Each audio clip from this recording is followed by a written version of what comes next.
student presentation. But I guess, let's hear first a testimony from one of our parents declaring the goodness and faithfulness of the Lord. Please welcome Ma'am Joanne Passion.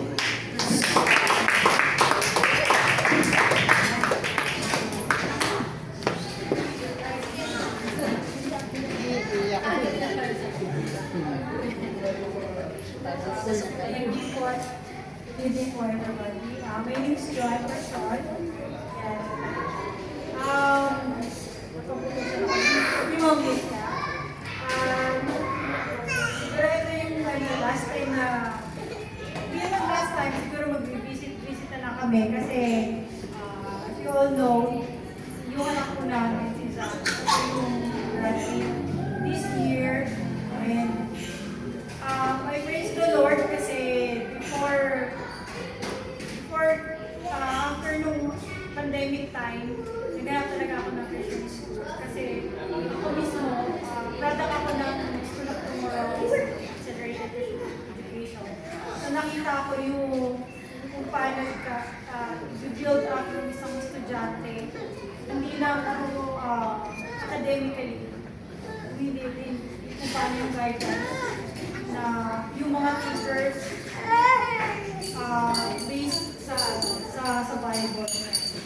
So, thankful ako kasi nahanap ko itong yung DCS. Si Zach, siya yung isa sa nag-start after ng pandemic. Isa siya sa student na pumasok dito sa Torres Christian School. And thank you sa mga teachers, kay Ma'am Milka, kay Ma'am Jonah.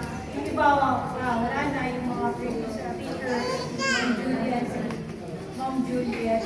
Thank you kasi sila yung nag-inquire na buhay ni Zach yung lalo mag-aral dito sa Christian School. Thank you kasi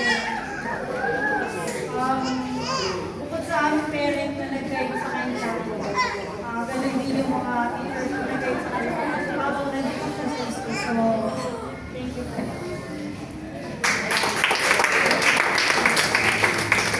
Thank you, Ma'am Joanne Passion. And now, at this juncture, we now proceed to the annual awards. Tonight, we recognize excellence, diligence, and God's work in the lives of our students. May this inspire us all to continue serving the Lord faithfully. May we call on our school principal and teachers to facilitate the awarding.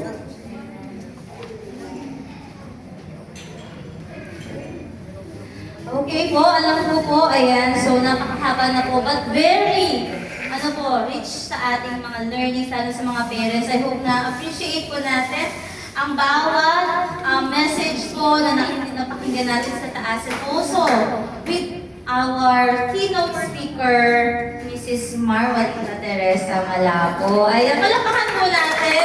And maraming salamat po, Ma'am Marge, for sparing your time. Actually, matagal na po siya nagsabi sa akin. Sabi ko, Ma'am, medyo po yung time.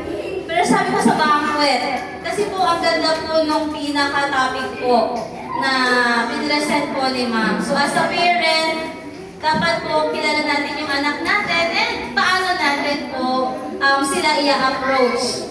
So, mahirap po. Ako, hindi pa ako parent. Hirap na ako. How much more kayo?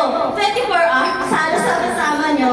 Pero I hope naging blessing po sa atin si Ma'am March and to follow my certificate, Ma'am. But yun po, now I request all the students to please sit down together with our parents as we are presenting our awards. Teacher Abby, Teacher Andrea, Ma'am Alma, Ma'am Jonah, please assist me para po mabilis na po tayo to give the awards po of our beloved students. Ayan.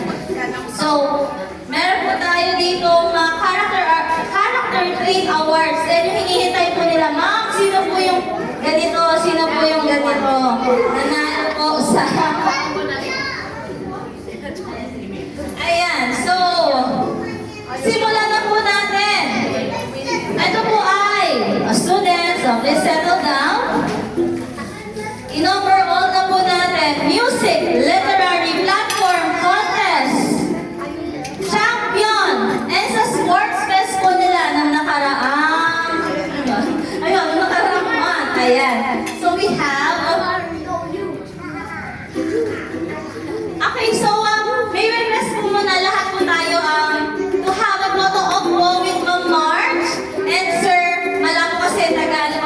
Salamat po